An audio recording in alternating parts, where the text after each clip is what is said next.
if you want to make a whole lot of money in podcasting or in business, start a business that focuses on relationships and pointing out why women are single and why men are single, put them against each other, and you will have people captivated.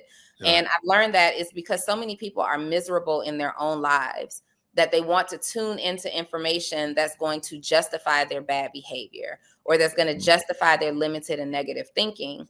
And so those are catalysts to validate people and their, you know, beliefs and their actions and behaviors and things like that. Like little toughness.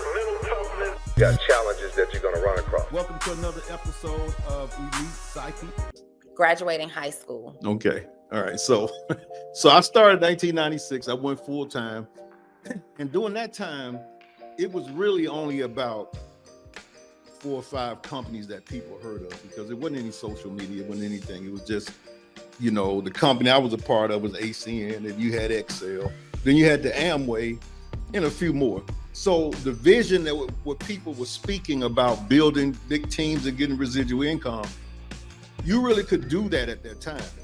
But as, you know, it got into the 2001, it was so many companies popping up that it was hard to keep people on a team, because and then social media, it was just so many options. People were jumping, doing this. And so I feel you, I understand exactly what you're saying. And that's a challenge right now because of, it's just so many options out here. Is there so many people, and, you know, people want to, you know, they want to be the king or the queen and sit on top. So they'll go to another company to do that. But I mean, I think it's great that you did move on, because you set an example. You and David set a great example doing the podcast. So, but what are your thoughts on that? What do you think was the biggest challenge? You know, you say rebuilding. Rebuilding in MLM or rebuilding after MLM? If I'm being totally honest, when I was introduced to the industry of MLM, multi-level marketing or network marketing, I was introduced to it under the mindset that I would be able to generate residual income and willable income to, you know, my daughter, which was the biggest priority for me at that time, right? And as I started to build in the industry, I had a slow start. I started in 2011 with a company called Organo Gold, and I did okay there. Okay in respect to what I ended up doing in the industry, but excellent compared to how many people actually make money in network marketing, right? So to generate a couple $1,000s a month was a really, really big deal. And I thought, you know, I had it all figured out, like, oh my God, this is great. We're getting $2,000 and $3,000 and $4,000 a month. It was great. But if after I left that company, I went into the travel industry, and that's when I became a 6-figure, and then I would ultimately become a multiple 6-figure income earner in the travel network marketing industry. And the hardest part of building and rebuilding is that you have absolutely no control over what the company is experiencing outside of you. So any legal issues, any merchant account issues, any product issues, like those things are outside of your control. You can't solve for it. You can't control how it happens when it happens. You really, you know, there's not a lot that you can do. You're literally simply a sales representative for a company. And if it doesn't work out, if there is legal trouble and it doesn't work out, all that huge portfolio you've built, that huge organization you've built is immediately dismantled, right? If the company finds that you have violated a rule that they softly have in place, you know, just because of your position in the company, if they don't like something that you do, they have the right to put you out, shut you out, hold your checks. So I think the hardest part of building is working so hard, knowing that at any time outside of your control, this can all be taken from you. This can all be dismantled, and there's really no recourse that you have. And even if there is a slight bit of legal recourse, typically these companies have so much money that they'll bury you in court fees before you can get any kind of resolution. So I just saw that didn't happen necessarily to me. But I saw it happening so much with other leaders that I admired in these companies, the lawsuits and the battles, and the companies getting mad if this leader builds a business outside of the organization. And I took it as a clue very early on, and I realized this is not an industry that I can stay connected to or committed to unless I was open to the idea of having to go and rebuild, Right. and I wasn't. Yeah. I was that guy who got sued 3 times. Yeah. And I'm talking about, they come down hard. And they used to have a guy sitting outside of my house to serve me. And when I came into the subdivision, I would call my wife and say, "Is he out there?" She said, "Yeah." And then I said, "When I count to 10, let the garage up." And so we counted 10, and I was in a cul-de-sac, and I go flying right past him, go right in the garage and close it down while he's getting out the car, coming to see.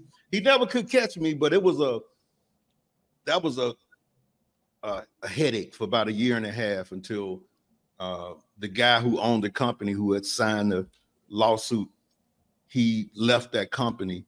And so if he signed it, that means that now I'm free, because he left the company. And I was happy because I was paying an attorney, just kind of hold him off.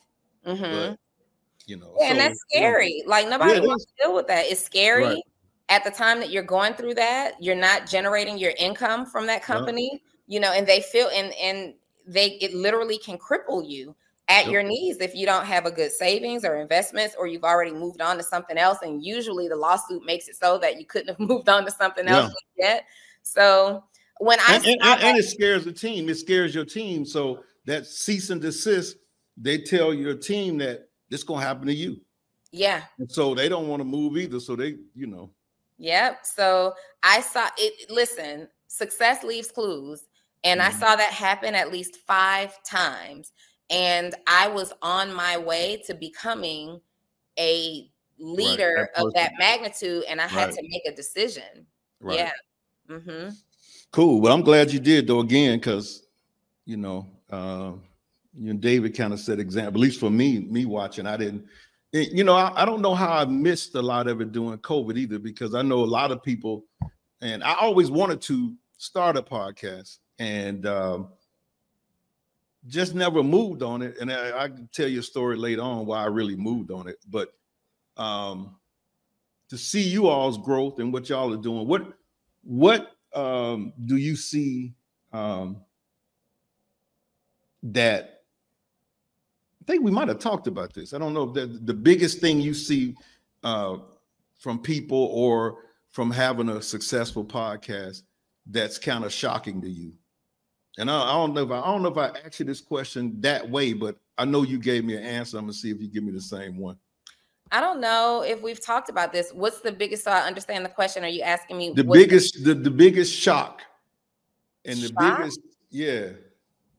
Maybe I asked you the wrong way. I can tell you what you said, though. You said no. Okay. Are you asking me what's the biggest shock now that we have this podcast? That, like, the biggest thing that I'm shocked about? Yeah. The biggest thing that I am shocked about is the ability for people to get out here and generate revenue and make differences and impacts based on their own thoughts, based on their own conversations that they want to have with the world.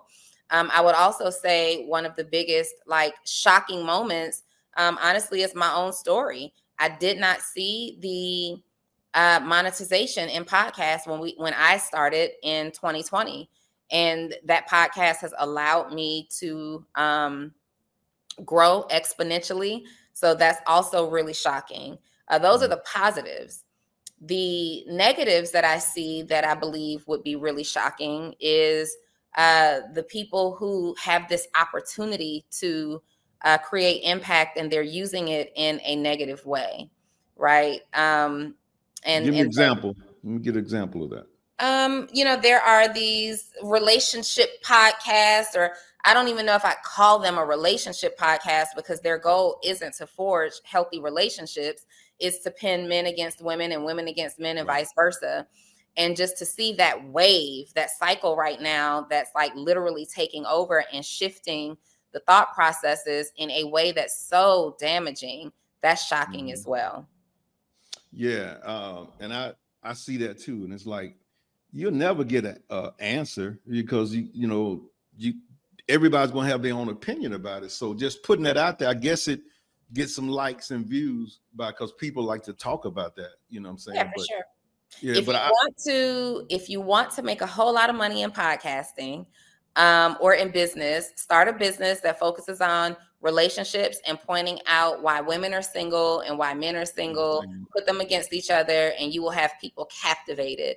Yeah. And I've learned that it's because so many people are miserable in their own lives that they want to tune into information that's going to justify their bad behavior or that's going to justify their limited and negative thinking.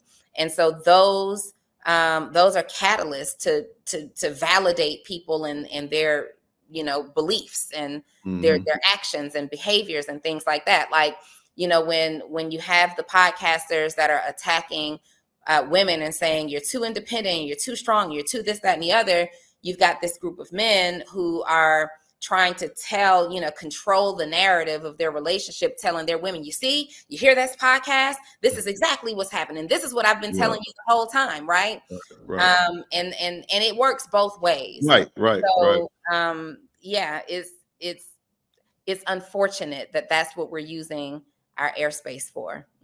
I know. But I guess I remember we were talking and I probably didn't ask the question the same way, but I'm going to tell you what you said. Was that the comment section?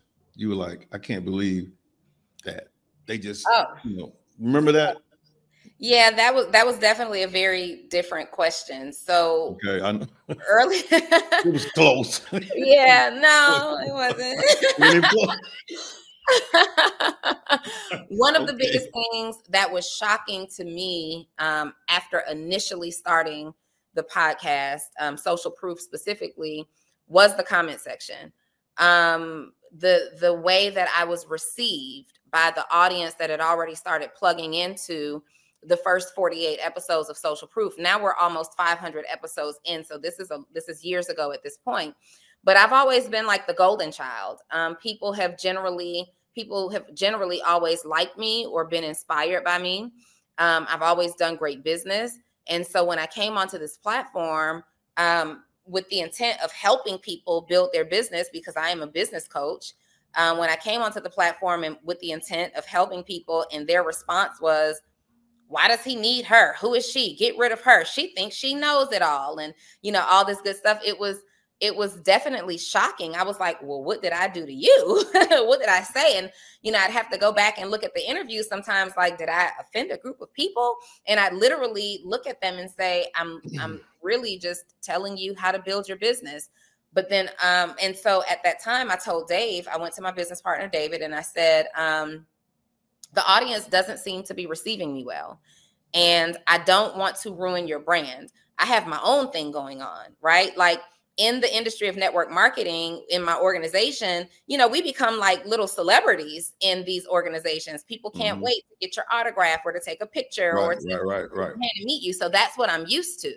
Right. And so to come into this space where I am being judged for doing the exact same thing I was doing in another space, but on a higher level, I just didn't get it. I didn't understand. And so I said, hey, look, I have my own motion going on.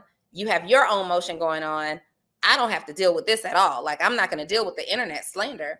And Dave said, no, no, sis, please do me a favor. Stay out of the comments. Don't read the comments. Like, we'll change their mind.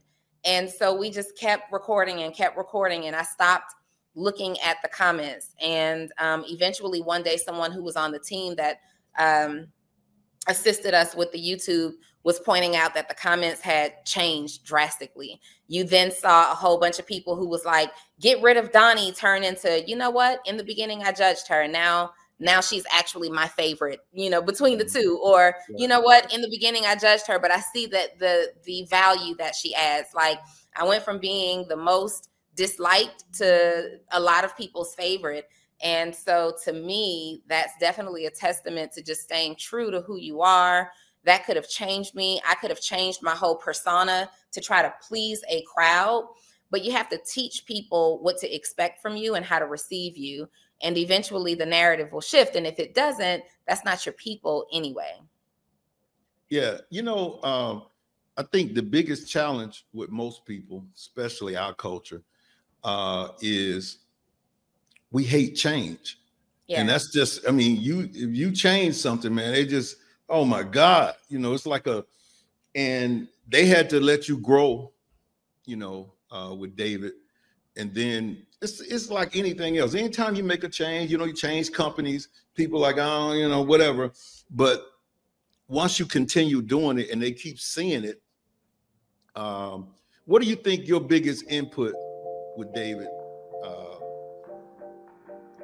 for people to turn around and, like you said, and start liking you? What do you think you bring to that social proof?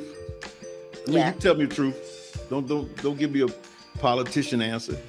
No, I never do. Okay. I think that people are. Make sure that you like and subscribe and hit the all button and all that kind of stuff, because we're going to have a lot of good interviews on this podcast.